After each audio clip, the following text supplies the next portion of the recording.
Shalom, selamat malam Bapak Ibu Saudara yang dikasihi oleh Tuhan. Pada malam hari ini kita kembali sama-sama berkumpul dalam seri pembinaan GKIM Kaimtong. Nah, pada malam hari ini kita akan membahas satu topik yang saya pikir cukup menarik, dan juga topik ini sedang menjadi sebuah fenomena di negara kita. Tetapi sebelum kita sama-sama membahas tentang pembinaan pada malam hari ini, saya mengajak kita sama-sama buka dalam doa terlebih dahulu. Mari kita berdoa. Ya Tuhan, kami berterima kasih karena dalam pertolongan-Mu kami masih diberikan kesempatan untuk mengambil bagian dalam seri pembinaan pada malam hari ini. Tuhan, kiranya Engkau yang menolong setiap kami yang akan sama-sama belajar. Biarlah Engkau Allah Roh Kudus yang bekerja dalam setiap pikiran hati kami sehingga kami bisa memahami setiap materi yang disampaikan. Tetapi juga ya Tuhan, biarlah materi ini juga dapat menolong kami untuk bisa hidup sebagai anak-anak-Mu di tengah dunia yang ada. Kami juga menyerahkan baik hamba-Mu dan juga Pendeta Helmi yang akan menyampaikan pembinaan. Tuhan yang kiranya memampukan, Tuhan yang kiranya menolong. Terima kasih ya Tuhan, dalam nama Tuhan Yesus kami berdoa. Amin. Amin. Nah Bapak Ibu Saudara, ketika Bapak Ibu Saudara mungkin beberapa hari ini gitu atau beberapa waktu belakangan membuka media sosial, baik itu TikTok maupun YouTube, Bapak Ibu Saudara akan berjumpa dengan satu fenomena yang saya pikir cukup sering ditemukan belakangan gitu. Nah, fenomena ini dikenal sebagai operasi plastik. Nah, pada malam hari ini kita sama-sama akan belajar kira-kira bagaimana kita sebagai orang Kristen itu akan menanggapi fenomena operasi plastik ini. Malam hari ini bersama saya, Pendeta Helmi, akan menjadi narasumber kita dalam membahas tema operasi plastik. Ya, mungkin untuk Pendeta Helmi, apakah ada tanggapan berkaitan dengan fenomena operasi plastik ini? Betul sekali, Evangelis Nando ya. Jadi fenomena operasi plastik itu sekarang itu sudah semakin merebak. Terlebih dengan adanya media sosial yang terus memapar kepada kita semua, baik tua, muda, dan pengaruh dorongan itu tuh semakin hari semakin kuat, semakin meluas di kota-kota besar seperti di Jakarta, di Kota Bandung, di Semarang, di Surabaya. Yang namanya klinik-klinik operasi plastik itu sudah begitu banyak dan semakin meluas. Bahkan kalau saudara-saudara mungkin melihat tayangan-tayangan dari berbagai macam, tadi Pak Nando bilang TikTok ya, wah banyak hal. Fenomena ini tuh meluas di kalangan artis maupun non artis, baik juga meluas juga di kalangan LGBT. Mereka banyak melakukan operasi plastik juga karena mereka ingin mempercantik dirinya, padahal sebetulnya naturnya aslinya mereka mungkin cowok tapi berubah menjadi cewek, dan itu menjadi sesuatu yang sudah begitu banyak dan marak terjadi. Nah, saya mengajak kita semua untuk melihat satu sisi kelam daripada operasi plastik di Korea Selatan. Di Korea Selatan, hadiah kelulusan SMA paling diidamkan bukan mobil atau liburan, tapi operasi plastik. Kenapa bisa begitu? Di sana, operasi plastik bukan sekadar tren, tapi tradisi. Banyak remaja yang mendapatkannya sebagai hadiah kelulusan SMA. Yang lebih mengejutkan, beberapa orang tua melakukannya sebagai bentuk permintaan maaf. Mereka merasa bersalah karena mewariskan wajah yang dianggap kurang menarik. Tekanan sosial di Korea sangat tinggi. Wajah cantik atau tampan dianggap kunci sukses di sekolah, pekerjaan, bahkan cinta. Di balik senyum sempurna mereka, ada beban ekspektasi yang menakutkan. Dan bagi sebagian orang, operasi plastik bukan pilihan tapi keharusan. Wah, ternyata videonya menarik ya Pendeta Helmi ya. Ternyata operasi plastik itu bukan cuma menjadi sebuah kebutuhan setiap orang, tetapi juga secara tidak langsung itu berubah menjadi sebuah kultur budaya juga ya. Betul sekali. Dan itu bukan hanya di Korea, nanti bisa saja merebak ke belahan dunia lain, termasuk di Indonesia ini. Ya apalagi belakangan lihat cukup banyak gitu artis-artis yang operasi plastik gitu ya. Ya, nah sebetulnya pandangan umum masyarakat itu terhadap operasi plastik itu sebetulnya terbagi dua sebetulnya. Ada yang mendukung, tapi juga ada yang menolak. Nah, memang Alkitab sendiri tidak secara langsung membahas tentang operasi plastik ini, tetapi kita nanti akan melihat bagaimana prinsip-prinsip Alkitab itu digunakan untuk menilai tindakan operasi plastik ini. Wah, menarik sekali ya Pak Helmi ya. Ya sebenarnya ya Bapak Ibu Saudara, ketika kita membahas operasi plastik pada malam hari ini, kami itu tidak berharap Bapak Ibu Saudara kemudian setelah mendengarkannya besoknya melakukan operasi plastik, mengubah wajah Bapak Ibu Saudara, terus ketemu hari Minggu gitu, ini maaf ini siapa ya, padahal udah beda ya. Iya. Hidungnya lebih banyak mancung misalnya, atau mungkin matanya lebih besar gitu ya.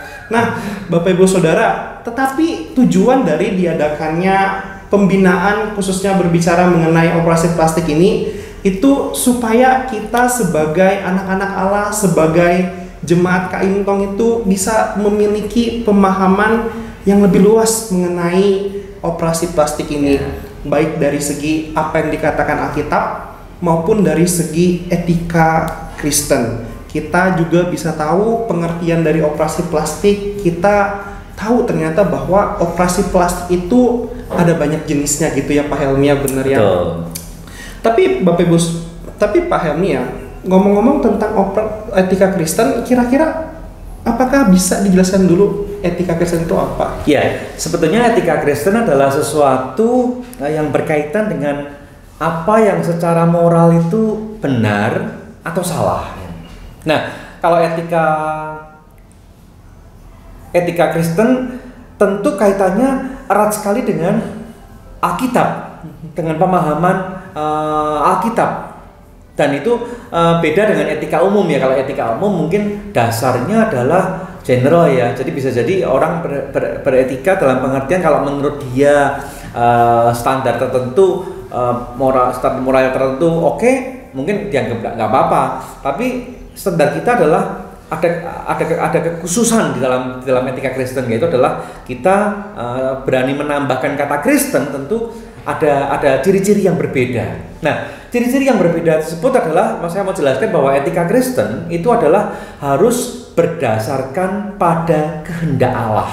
Jadi di dalam kita memutuskan, di dalam kita itu memikirkan tentang, menggumulkan tentang sesuatu yang kita lakukan benar atau salah secara moral, itu tuh harus berdasarkan pada atribut-atribut moral dari Allah sendiri, berdasarkan apa maunya Allah, bukan mau-maunya kita.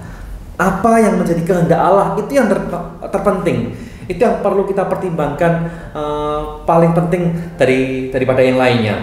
Yang kedua, kita harus mendasarkan etika Kristen itu berdasarkan pada penyataan Allah. Nah, penyataan Allah ini kita tahu bahwa Allah sudah menyatakan atau mewahyukan kehendaknya itu lewat alam, dalam wahyu umum, ataupun lewat Alkitab atau kitab suci sebagai wahyu khusus. Nah, ketika kita mencoba untuk mengenali kehendak Allah, maksud saya pernyataan Allah ini lewat wahyunya, wahyu khusus ini, kita perlu terus menggumuli, mencari kehendaknya, mencari apa yang Allah kehendaki, apa yang memang Allah ingin kita lakukan gitu. Jadi kita tidak boleh gagal mengenali kehendak Allah. Kita nggak boleh keliru di dalam kita itu menentukan, mengambil keputusan-keputusan etis seorang Kristen itu di luar daripada Alkitab. Yang ketiga, etika Kristen itu sifatnya mutlak. Jadi maksudnya begini, bahwa kewajiban moral absolut itu mengikat semua orang di segala zaman dan di segala tempat. Jadi kalau dasarnya aja adalah Alkitab yang berotoritas, Alkitab yang memiliki wibawa, tentu kita jelas bahwa ini adalah sesuatu yang harus diikuti secara mutlak, tidak bisa diabaikan atau bahkan mungkin istilahnya disingkirkan Alkitabnya, nggak boleh. Ini sifatnya mutlak. Dan yang terakhir adalah ini bersifat menentukan. Jadi etika Kristen itu bukan sekedar sesuatu yang deskripsi atau deskriptif yang hanya menjelaskan saja. Pokoknya banyak orang melakukan operasi plastik demi penampilan. Itu adalah deskripsi.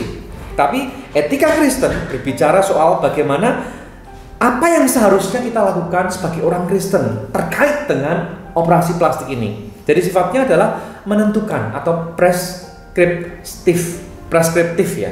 Nah, jadi etika Kristen memberikan standar benar dan salah berdasarkan wahyu Allah, bukan sekedar statistik perilaku manusia.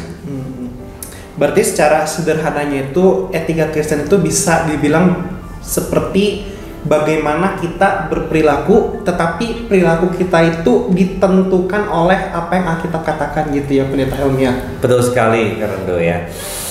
Nah, Bapak Ibu Saudara, tadi kita sudah mendapatkan sedikit gambaran tentang apa itu etika Kristen. Nah, sekarang kita akan masuk ke topik yang selanjutnya. Kita akan menyoroti operasi plastik. Nah, mungkin Pendeta Helmi bisa kembali menjelaskan apa itu operasi plastik dan juga mungkin bisa sedikit memaparkan jenis-jenis dari operasi plastik. Oke. Ya, pada awalnya dulu waktu saya masih kecil, ketika saya pertama kali mendengar istilah operasi plastik itu ya, dalam bayangan saya ini bagaimana orang itu dibedah, dioperasi, terus ditambahkan plastik. Ya, saya juga sempat berpikir seperti itu. Jadi pasti kan ceplok gitu. Jadi saya sempat kepikiran, sempat bergurau, oh orang ini udah operasi plastik beberapa kali, udah berapa kresek habis atau berapa ember plastik habis untuk operasinya ya gitu ya. Tapi bukan. Sebetulnya kata operasi plastik, kata plastik itu sendiri itu bukan berarti terbuat dari plastik, bukan.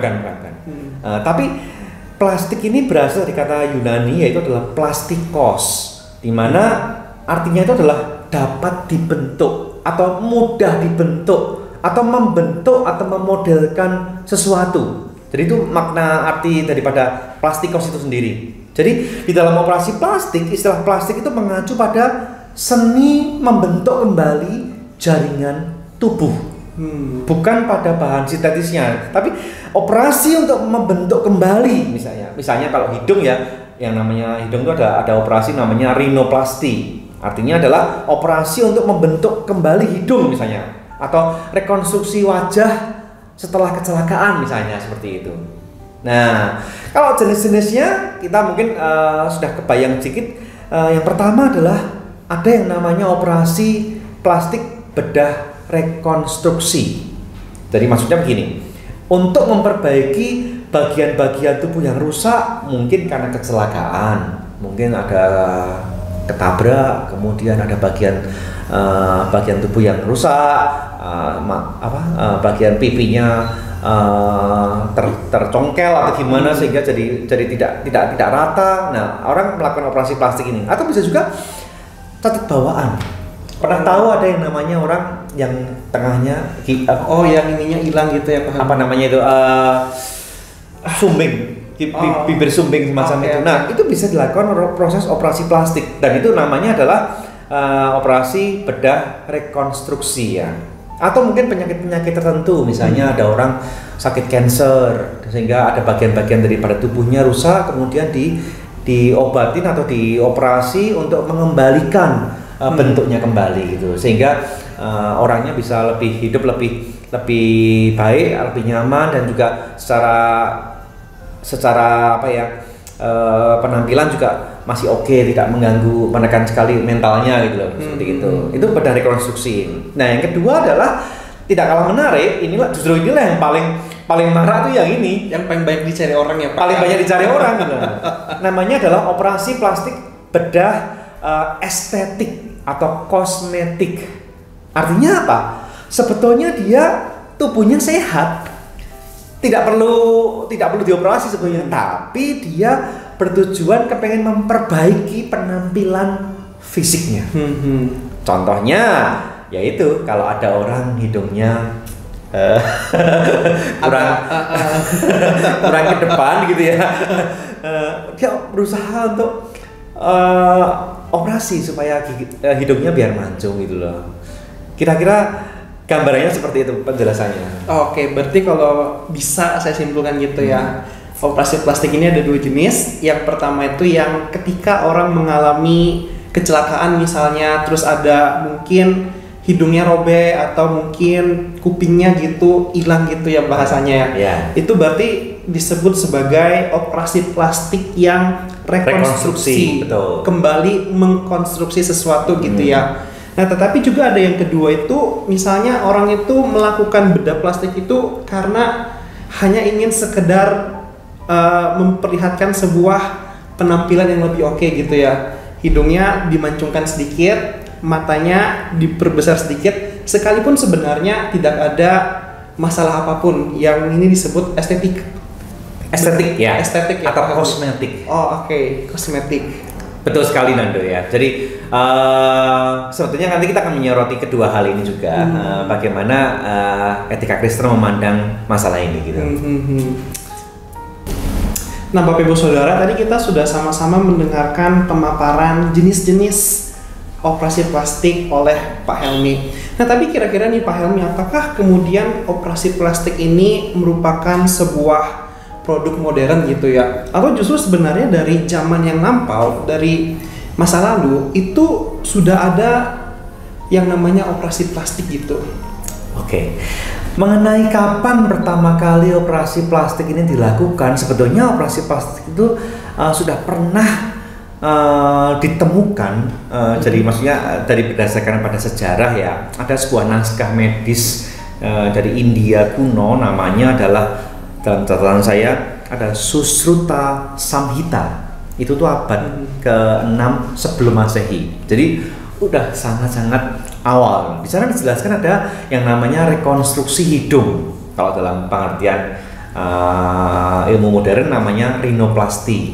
Rinoplasti. Nah, ada orang yang kehilangan hidung akibat hukuman pidana dan kemudian coba direkonstruksi hidungnya dan akhirnya bisa terbentuk kembali. Tentu mungkin tidak bisa dibandingkan dengan kondisi saat ini ya. Jadi maksudnya dengan kecanggihan saat ini tentu memungkinkan, tapi pada masa-masa itu tentu ada banyak keterbatasan, tetapi sudah mulai dilakukan.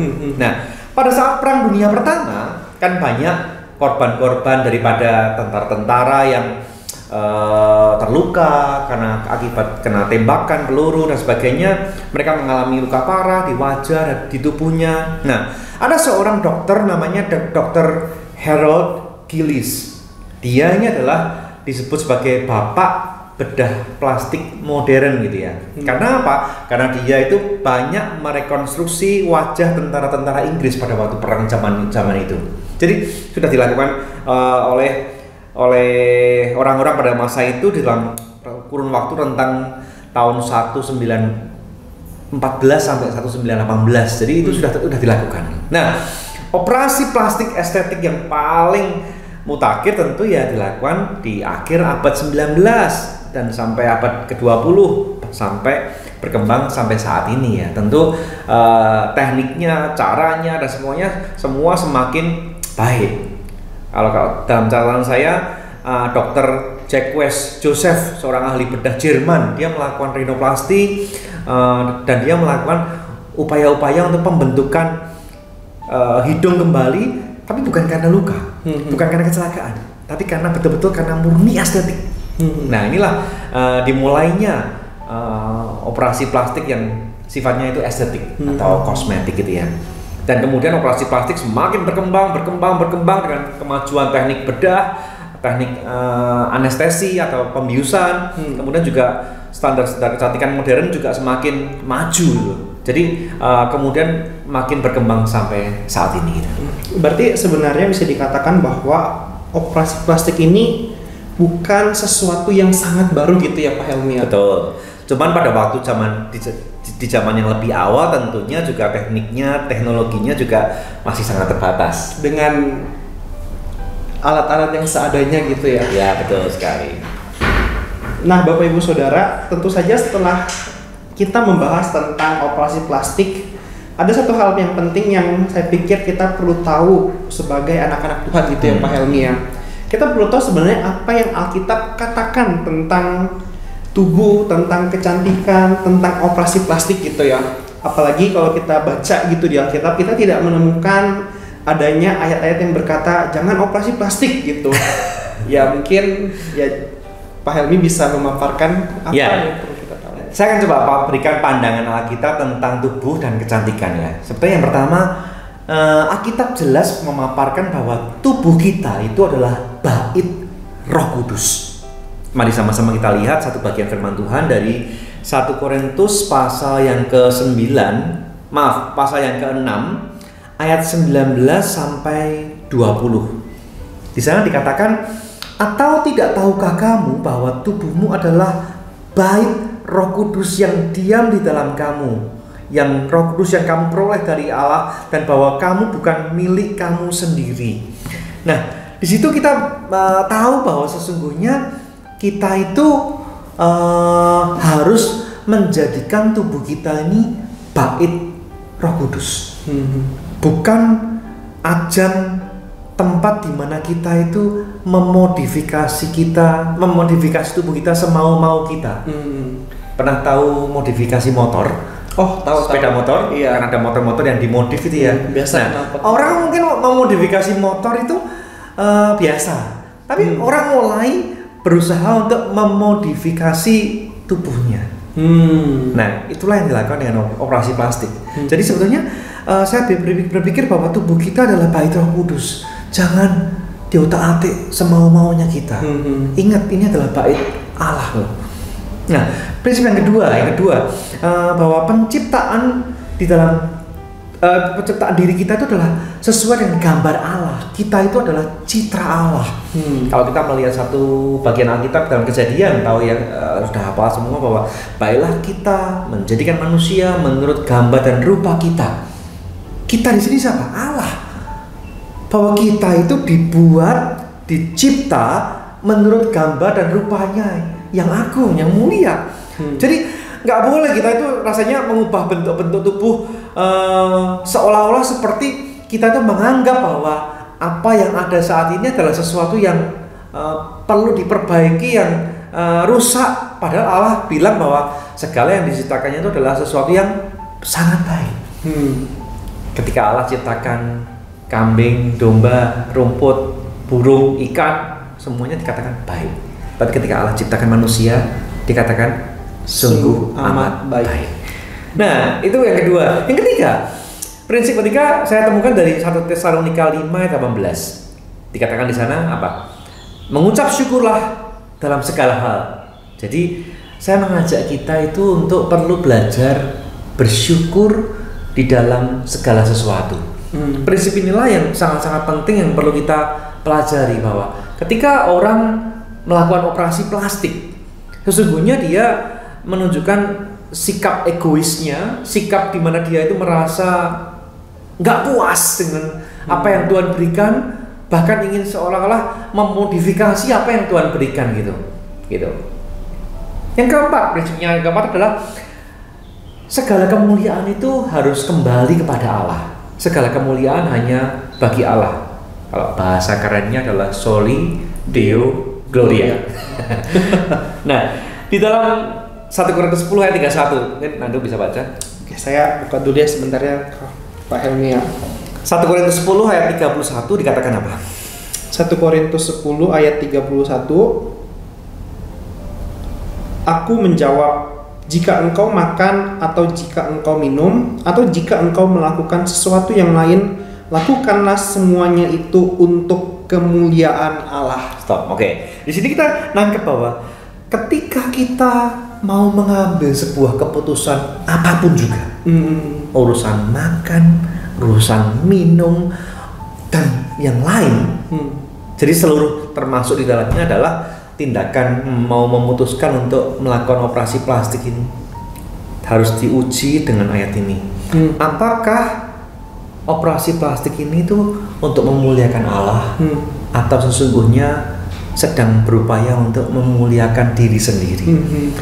Operasi plastik untuk alasan kecantikan dan kebanggaan diri itu justru tidak membawa kemuliaan Allah, tetapi sesungguhnya diri sendirilah yang pada akhirnya diagung-agungkan, dimegahkan, dan itu lebih mencari pada kemuliaan diri. Berarti jadinya egosentris gitu ya? Betul, lebih ke arah pada dirinya yang paling penting. Allah nomor sekian gitu ya. Nah, yang terakhir, prinsipnya adalah prinsip bahwa inner beauty itu harus lebih besar daripada outer beauty gitu. Saya nyebutnya mungkin itu nggak lazim, tapi yang saya maksudkan adalah kecantikan batiniah itu lebih penting daripada kecantikan penampilan luar gitu.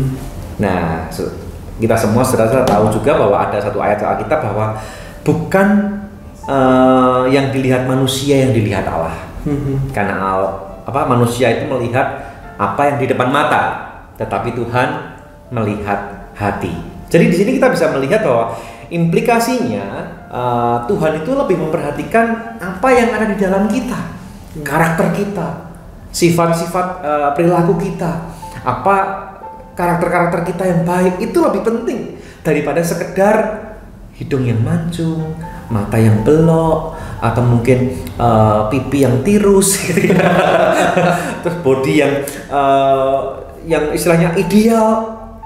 Itu tuh saya rasa bukan berarti saya menolak semua keindahan itu. Saya pikir kita sama-sama tahu bahwa penampilan luar itu penting, tetapi bukan yang terpenting.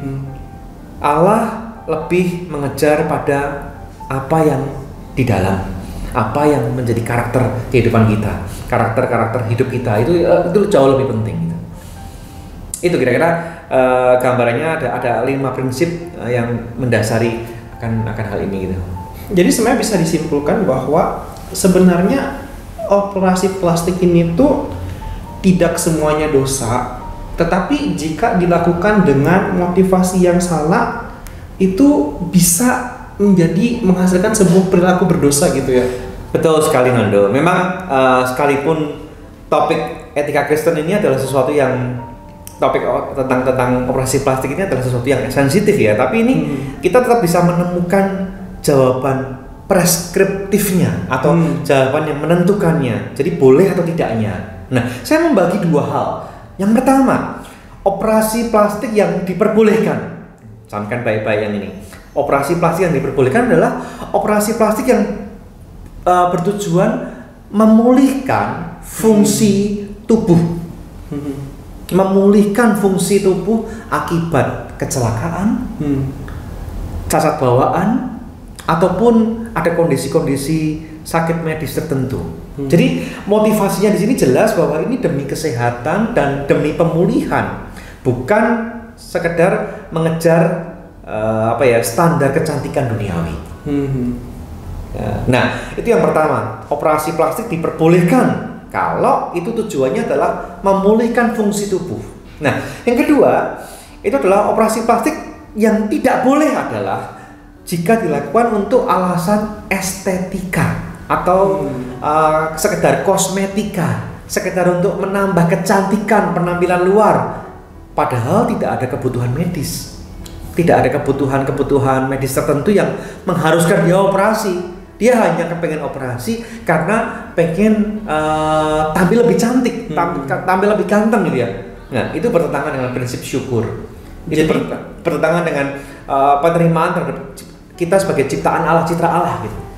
Jadi memang ada yang boleh, tetapi ada juga yang tidak boleh ya Pak Helmi. Betul. Jadi di sini kita sadar bahwa memang ini sesuatu yang memang jelas ya di sini ya. Saya dari bahwa yang namanya operasi plastik itu tidak semuanya salah. Kalau memang tujuannya untuk memulihkan fungsi, oke. Tetapi kalau sekedar hanya memperindah, mempercantik, memperganteng, nah itu sesuatu yang saya yakin bahwa Tuhan tidak berkenan di dalamnya. Gitu. Jadi sampai di sini Bapak Ibu Saudara yang ada di rumah masing-masing dan juga Pak Nando di sini sudah mulai kebayang ya gitu ya. Nah, sebetulnya ada prinsip yang membantu kita, prinsip etika Kristen di dalam kita memutuskan sesuatu itu kita perlu pelajari. Yang pertama, saya ingin memberikan bahwa sebetulnya kita perlu melihat motivasi dan tujuannya apa. Jadi kalau mendasarkan pada ayat Alkitab, saya melihat dari Kolose pasal yang ketiga. Kolose pasal yang ketiga, ayatnya yang ke-17. Dikatakan di sana, dan segala sesuatu yang kamu lakukan dengan perkataan atau perbuatan, lakukanlah semuanya itu dalam nama Tuhan Yesus sambil mengucap syukur dan oleh Dia kepada Allah Bapa kita. Segala sesuatu yang kamu lakukan dengan perkataan itu, lakukanlah semuanya itu di dalam nama Tuhan Yesus. Apakah yang kita lakukan? Apakah motivasi kita? Apa tujuan kita? Semuanya itu harus disaring dengan ayat ini. Bahwa kita ini sedang melakukannya di dalam nama Tuhan Yesus atau di dalam nama pribadi saya. Tujuannya untuk tujuannya Tuhan Yesus atau tujuan pribadi saya. Itu menjadi satu hal yang mengunci tindakan kita untuk melakukan memutuskan sesuatu hal ya. Yang kedua, kita harus melihat bahwa tubuh kita ini adalah harus dihormati sebagai bait Roh Kudus, bait Allah. Tadi bagian sebelumnya saya sudah singgung bagian ini. Tidak melakukan perubahan yang merusak martabat ciptaan Tuhan. Itulah yang seharusnya kita lakukan. Jadi kalau tubuh kita adalah ini adalah bait Roh Kudus, ya bait Roh Kudus juga jangan dirusak dong. Kalau misalnya andaikan gereja kita, gereja Kaintong gitu ya, misalnya bangunannya itu tiba-tiba kalau ada orang-orang yang kepengen mau modifikasi, saya mau ganti pintunya ini saya lepas, saya ganti pintu seng gitu biar beda warna gitu. Ya jangan gitu dong. Atau mungkin ada yang pinter gambar, pakai pilok gitu, temboknya di halaman lantai 1 depan itu tiba-tiba digambar Donald bebek gitu biar variasi. Kan Donald bebeknya Kristen katanya. Wah, kan ya jadi rusak semuanya kan ya. Jadi maksudnya kita harus menghormati tubuh kita adalah bait Roh Kudus. Yang ketiga, mari terapkan prinsip kasih dan kepedulian. Ketika saudara memutuskan untuk mau operasi plastik, maka sesungguhnya keputusan itu harus diuji dengan apakah ini memenuhi prinsip kasih dan kepedulian atau tidak. Apakah ini berdampak positif? Apakah ini berdampak negatif kepada orang lain, kepada sesama atau diri sendiri? Apakah ini juga membawa sesuatu yang benar menjadi berkat pada banyak orang atau justru malah tidak? Ketika seseorang mungkin sebetulnya dia itu secara keuangan mungkin juga mepet, pinjem sana pinjem sini, hutang sana hutang sini untuk operasi plastik yang estetik, kemudian pada akhirnya dia setelah operasi dia dijerat hutang. Nah itu kan justru malah membuat kehidupannya akan menjadi rusak dan kacau kan ya, semakin sulit gitu, semakin susah itu. Jadi ini betul-betul perlu harus diuji dengan prinsip-prinsip yang benar supaya kita bisa putuskan dengan tepat gitu. Berarti bisa dibilang sebenarnya operasi plastik ini bukan hanya ngomongin saya punya uang sehingga saya mengubah bentuk tubuh saya, dan juga bukan berbicara tentang saya tidak punya uang maka saya tidak ubah, bukan sekedar itu ya. Bukan sekedar itu ya. Saya setuju dengan itu bahwa seseorang yang punya uang yang banyak pun mungkin katakanlah kalau dia operasi tidak akan terganggu cash flow-nya. Mungkin saja dia masih bisa berikan persembahan yang besar untuk gereja. Mungkin juga dia masih bisa bantu orang lain. Itu bukan menjadi tiket bahwa saya berarti boleh melakukan operasi plastik estetik untuk menjadi lebih cantik atau lebih ganteng gitu ya. Saya rasa bukan itu poinnya gitu.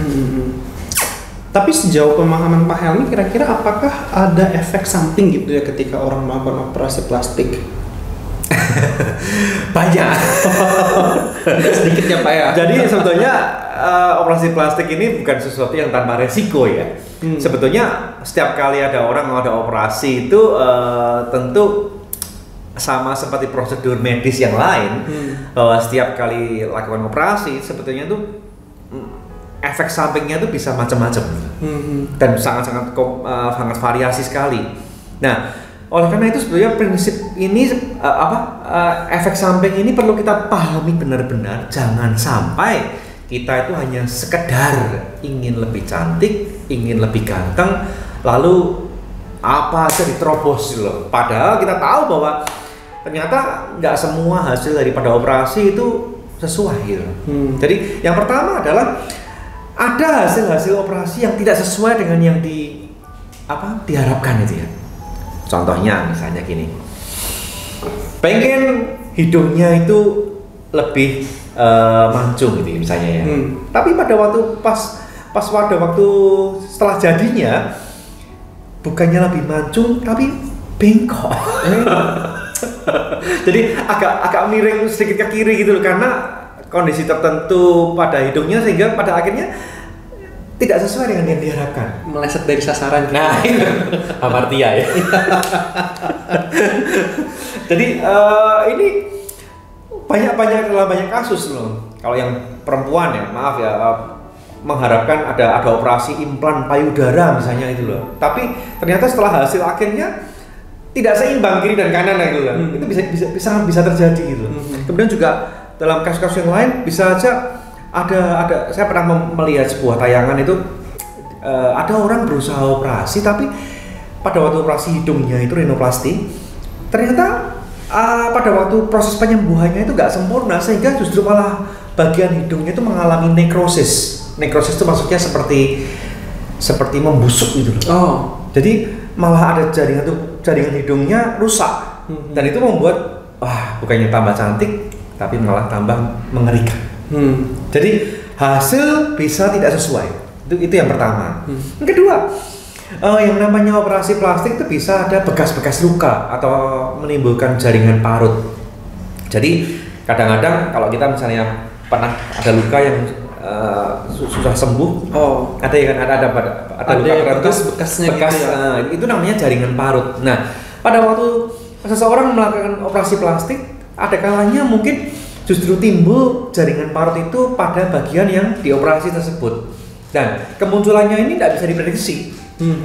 Tentu upaya-upaya dokter operasi itu tentu akan berusaha untuk meminimkan kondisi ini, tapi kenyataannya dalam prakteknya bisa jadi ini di luar kendali daripada yang diharapkan oleh dokter itu gitu. Kemudian juga yang ketiga, bisa aja mengalami kerusakan syaraf atau mati rasa. Nah, dalam beberapa kasus seseorang itu bisa mengalami kerusakan syaraf atau lumpuh atau kondisi misalnya kerusakan syaraf di wajah itu bisa jadi kacau ya syarafnya ya. Jadi maksudnya dia jadi gerak-gerak sendiri atau gimana atau bahkan bisa mengalami kelumpuhan tertentu pada bagian-bagian yang dioperasi gitu. Jadi ini sangat bisa terjadi. Kadang-kadang bahkan juga bisa mengalami mati rasa dan sebagainya, dan itu bisa macam-macam gitu. Terus juga operasi juga bisa mengalami infeksi. Infeksi adalah peristiwa masuknya bakteri ke dalam tubuh kita gitu ya maksudnya. Nah, itu bisa terjadi sekalipun ini peluangnya agak termasuk kecil ya. Tapi tetap ada potensi itu. Juga mungkin bisa terjadi penggumpalan darah. Penggumpalan darah ini timbul memar di bagian tertentu, artinya ada penggumpalan darah di luar pembuluh darah sehingga operasi ini membuat malah jadi tidak sesuai yang diharapkan gitu. Atau bahkan ada juga yang mengalami komplikasi anestesi. Maksudnya anestesi itu adalah pembiusan ya. Jadi anestesi itu adalah dilakukan atau pembiusan dilakukan supaya orang itu tidak merasa sakit pada waktu dia dioperasi. Tetapi kadang-kadang anestesi yang dilakukan ini kebanyakan, overdosis. Nah, itulah yang terjadi pada seorang seorang YouTuber atau influencer yang terjadi akhir-akhir ini loh. Kita coba lihat tayangan berikut ini ya.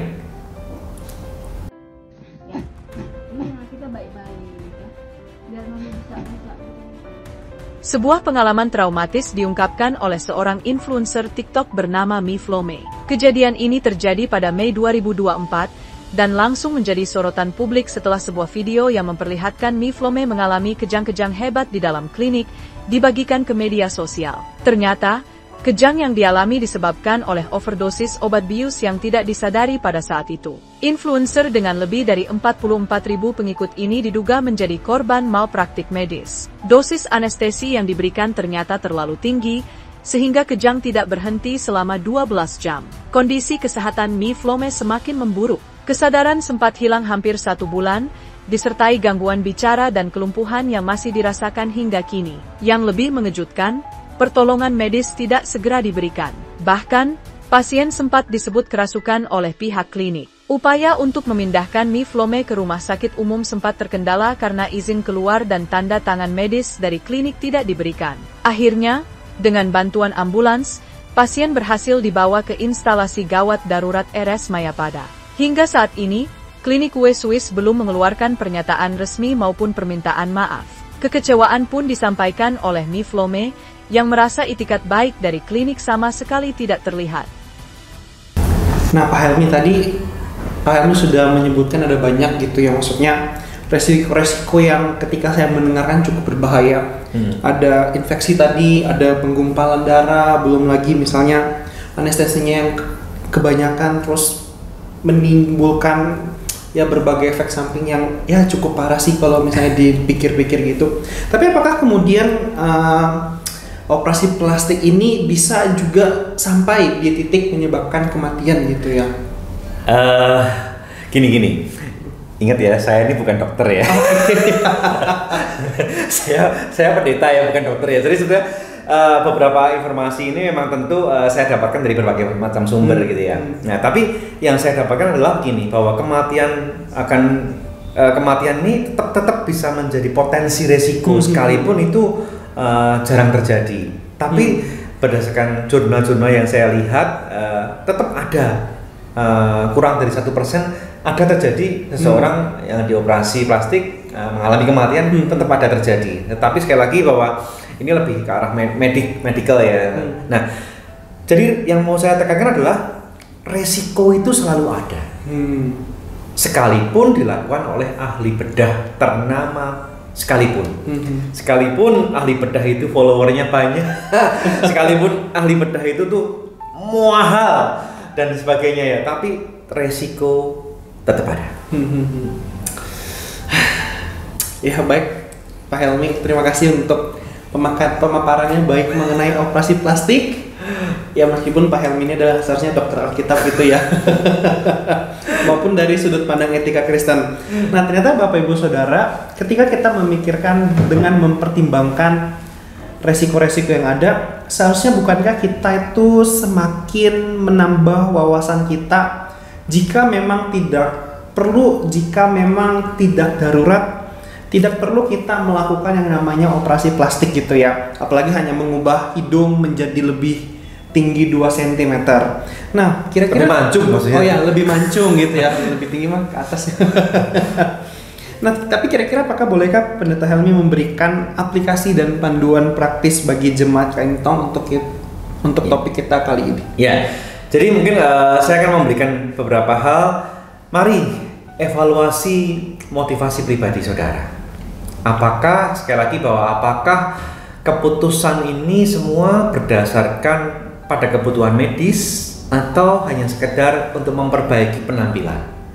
Apakah tindakan ini adalah sesuatu yang memuliakan nama Tuhan, ataukah saudara sedang berupaya untuk memuliakan diri? Itu menjadi satu parameter yang mengunci kita untuk memutuskan sesuatu. Yang kedua, mari terus berdoa dan mencari hikmat Tuhan. Segala tindakan kita tidak boleh lepas daripada doa, karena memang apapun yang kita lakukan, keputusan apapun yang kita lakukan itu harus didasari oleh doa dan hikmat Tuhan. Kalau dalam Alkitab dikatakan juga, jika ada dari antara kita itu kekurangan hikmat, hendaklah ia minta kepada Allah. Artinya, mari kita terus menggumuli firman Tuhan, menggumuli kehendaknya, menggumuli rencananya, sehingga kita itu di dalam memutuskan segala sesuatu berdasarkan pada maunya Tuhan. Kemudian juga kita bisa berkonsultasi dengan pemimpin-pemimpin rohani, dengan sahabat-sahabat rohani kita. Mari libatkan komunitas saudara. Di dalam saudara mau mengambil keputusan tertentu yang besar. Kalau saudara misalnya punya kelompok home, punya kelompok komsel, kelompok kecil, itu akan menjadi sangat hal yang membantu sekali. Bicarakan, diskusikan, doakan bersama. Dan itulah yang mendorong kita untuk saling menjadi pagar yang memagari tindakan kita benar atau salah gitu ya. Dan terus miliki sikap syukur, sikap yang menerima, sikap yang menerima apa yang menjadi karunia Tuhan. Itu penting sekali. Kita perlu menjaga hati kita untuk tetap bersyukur, menerima sebagaimana Allah anugerahkan. Ingat bahwa wajah dan penampilan yang Tuhan berikan kita pada saat ini adalah sesuatu yang terbaik bagi kita. Jadi percayalah Nando bahwa wajahmu ini terbaik bagi kamu, wajahku ini terbaik bagiku, dan wajah saudara-saudara masing-masing itu terbaik bagi saudara semuanya. Syukuri itu. Jadi itu penting bagi kita semua sih. Ya, terima kasih Pak Helmi. Apakah boleh Pak Helmi kira-kira memberikan sebuah kesimpulan berkaitan dengan topik ini? Ya, Alkitab menegaskan bahwa tubuh kita adalah milik Tuhan yang harus dihormati. Dan oleh karena itu kita harus mempertimbangkan tentang operasi plastik ini. Operasi plastik dibolehkan jika tujuannya untuk memulihkan fungsi tubuh yang rusak, tetapi dilarang jika itu hanya untuk mengejar kecantikan duniawi. Kita harus selalu mengambil keputusan kita berdasarkan doa, berdasarkan hikmat Allah, dan juga prinsip-prinsip Alkitabiah. Saya rasa mungkin itu aja. Oke, baik Pak Helmi, terima kasih untuk pemaparannya di sesi pembinaan pada malam hari ini. Cukup menarik, apalagi berbicara tentang operasi plastik itu belakangan menjadi sebuah fenomena yang cukup marak gitu ya, di antara kalangan selebriti, kalangan orang-orang yang hidup di perkotaan. Baik Bapak Ibu Saudara, mungkin ada yang memiliki pertanyaan boleh langsung chat di Zoom, atau juga mengikuti melalui kanal YouTube boleh langsung memberikan komentar melalui kanal YouTube.